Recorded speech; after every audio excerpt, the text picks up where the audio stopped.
අවසේ ටොක්ක මැතිවරණ කොමසාරිස්තුමා කියා සිටියා ඡන්ද කාඩ් බෙදනවා කියලා.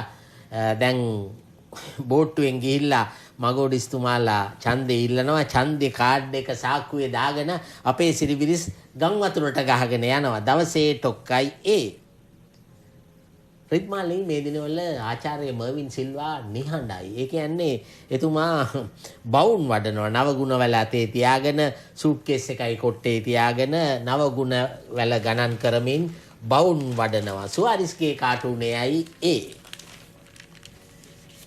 ඒ අතරේ අපේ සුසන්තිකා ජයසිංහ දේශපාලන වේදිකාවට ගොඩ වුණ අය කියා සිටියා මේ ජනාධිපතිතුමා මේ අක්කුන් එක්ක හිටියනම් ආච්චිට හාල් ගරන්න තමයි වෙන්නේ කියලා දේශපාලන වේදිකාවේදී.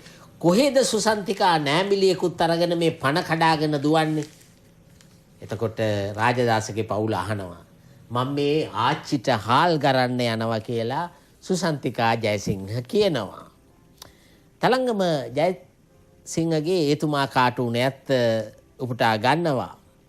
ගම්මන්පිල කියනවා KP කරුණා අම්මාන් පිල්ලයන්ලා නිසාලු යුද්ධෙ දිනුවේ. යුද්ධෙ දිනුවේ. ඒගොල්ලෝ මේ පැත්තට ආපු නිසාලු යුද්ධෙ දිනුවේ. එතුමා කියනවා යකෝ අපි මෙච්චර කල් හිතා හිටියේ ජනාධිපතිතුමා නිසා කියලානේ. අපේ මෑන් බොරු කියන මිනිහෙක් නන් නෙවෙයි. එහෙනම් සර් වයර් මාරු වෙලා වෙන්න ඇති කියලා සිරා කියනවා. තලංගමගේ එතුමා කාටුනේයි. වයර් මාරු වුණු හින්දාද මන්දා උදේ ගම්මන්පිලත් අපේ අර්ලියගහ මන්දිරේ සැලුන් දොර ළඟ මුර පටන් අරන් අනිත් පැත්තේ මුරකරුවා තිස්ස අත්තනායක දොරටුපාලයන් දෙදෙනා ගම්මන්පිල සහ තිස්ස අත්තනායක පිළිබඳ මේ කාටුනය උදේ විමලසිරිගෙන් උපුටා ගන්නවා අද දිවයින පුවත්පත. අංජනගේ අයියෝ සිරිසෙන කාටුනය අපි දැන් තෝරා ගනිමු. ප්‍රජාතන්ත්‍රවාදී රටක කලාකරුවන්ට කලාව කරන්න නිදහස තියෙන්න එපෑය සර් අයියෝ කියනවා. එතකොට මෙන්න මගෝඩිස්තුමා කියනවා ඒ වගේම මැරයන්ට මැර වැඩ කරන්න නිදහසක් තියෙන්න එපාය බං. ඔව් කලාකරුවන්ට කලාව කරන්න නිදහස තියෙනවා නම් මැරයන්ට මැර වැඩ කරන්න නිදහස තියෙන්න ඕනේ. ඒ තමයි මගෝඩිස්තුමාලාගේ අදහස. දැන් සල්මන් කාන් ලංකාවට ආවා. සල්මන් කාන් ආවේ රිද්මාලි ලංකාවට ආවේ අක්ෂි සායනයකට සහභාගී වෙන්නලු. ඔහුගේ පදනමක් තියෙනවා ලංකාවටත් උදව් කරන.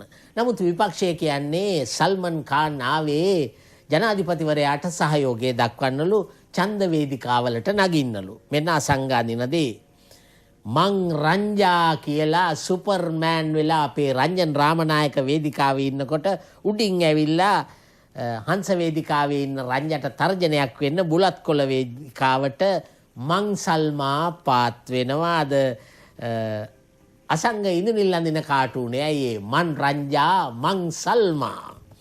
තිස්ස හේවා විස්සගේ හිනා වැස්ස තෝරා ගන්නවා. සල්මන් කාන් ආවා බං. එතුමාට කියනවා නිකමටවත් ආප්ප දෙන්න නම් එපා සර්. දුන්නොත් මොකද වෙන්නේ? මං සල්මා අනිත් පැත්තට යාවි. දැන් අංජන ඉන්ද්‍රජිත්ගේ කාටුනේ පුටා ගන්නවා.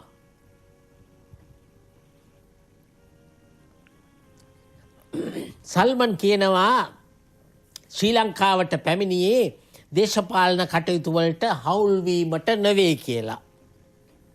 කිතුල් ගහේ නැගලා දේශපාලන රාමුට්ටියේ රස බලන්න යන සල්මන්ගෙන් අපේ අංජන අහනවා තනකොළ කපන්න නේද කියලා. ඔව් කිතුල් ගහට නැග්ගේ තනකොළ කපන්නද කියලා මං සල්මාගෙන් අහනවා. අපේ නියෝජ්‍ය අමාත්‍යවරයාත් නිකන් දැන් වේදිකාවල සින්දු කියනවා ළඟදී ඇඩ් කරන්නත් ඉඩ තියෙනවා. එතුමාට සල්මා හම්බ වෙනවා. සල්මගේ කරට අත දාගෙන නිශාන්ත කියනවා මචං මම පොඩක් පරක්කු වුණා. මම සිංගප්පූරුවේ ෆිල්ම් එකක ෂූටින් ගිහිල්ලා හිටියා. මචං සල්මාන් I was busy with shooting in Singapore. මේ තමයි නිශාන්ත කියන දේ අද උදේ විමලසිරිගේ කාටුනය. MD වීරරත්නගේ මරිසිපාල කාටුනයත් තෝරා ගනිමු. මුතුහෙට්ටිගම කියනවා පොලිසිය එයාට කළේ නින්දිත වැඩක්ලු. අන්න ඒකට මුතුහෙට්ටිගම පොලිසියට කළේ නම් ෂෝක් වැඩක් කියලා මරිසිපාල උත්තරයක් දෙනවා. රිද්මාලි අප යොමු වන්නේ දාසගේ කාටුනයටයි. මෛත්‍රීපාල සිරිසේන පොදු අපේක්ෂකයාගේ ඉනිමග එකයි එක පඩියයි තිබුණේ විදායකයා අහෝසි කිරීම කියලා. දැන් එතුමා එක පඩි ගහගෙන නගිනවා උඩට. යහපාලනය ඊළඟ, ගෑස් අඩු කිරීම ඊළඟ, පඩි වැඩි කිරීම ඊළඟ, මහපොළ වැඩි කිරීම ඊළඟ, දිගටම පොහොර සානාධාරය දීම ඊළඟට. මේ වගේ ඉනිමගේ මං බැඳගෙන හෙමිහෙමින් උඩට නගිනවා මෛත්‍රී. මේ තමයි අද දාසගේ කාටුනය. සුමතිපාල ජෝතිපාලගේ සමයන් කාටුනයත් තෝරා ගනිමු. මෛත්‍රීපාල මහත්තයා කියනවා 8 වෙනිදායින් පස්සේ ගොවියන්ට සියලු පහසුකම් දෙනවා කියලා. මල ජවිපේ ගොවියෝ ගෙනත් අමුඩ ගස්සලා උද්ඝෝෂණ කරලත් හමාරයි. ජනතා විමුක්ති පෙරමුණ කොළඹට ගොවියෝ ගෙනාව. සමහරු නම් කිව්වේ ඒ කට්ටිය කොළඹ ගොවියෝ කියලා. ඒගොල්ලෝ අමුඩ ගහගෙන කොළඹ උද්ඝෝෂණය කරා. දැන් මෛත්‍රීගේ මේ වැඩෙන් ජවිපේ කොළඹට ගොවියෝ ගෙන්නලත් හමාරයි. ජනාධිපතිතුමා කියනවා දියුණු රටක් කියලා. මෛත්‍රීපාල කියනවා ස්ථාවර රටක් කියලා. හැංගිලා දෙකට නැවිලා යන අපේ MD කියනවා කණක් ඇහිලා ඉන්න පුළුවන් රටක් අපිට දෙන්න. මේ දවස්වල දේශපාලන උණුසුම නිසා රටේ ජනතාව නම් කියන්නේ අනේ අපිට කණක් ඇහිලා ඉන්න පුළුවන් රටක් දෙන්න කියලායි. අපි දවසේ අවසානයේට තෝරාගන්නේ රිද්මාලි මහදැන මුත්තා මව්බිමේ කාටුනය. රහස් කතා පවතිනවලු, රැට රැට හමු වෙනවලු, රටත් ගිහින් යලි එනවලු, පිල්මාරුව සිදු වෙනවලු, පහරදීම් පැතිරෙනවලු, කතිරේ අගය වැඩි වෙනවලු, එකට ඉඳලා පිට පැනලලු, මේවා අහලා පණ යනවලු.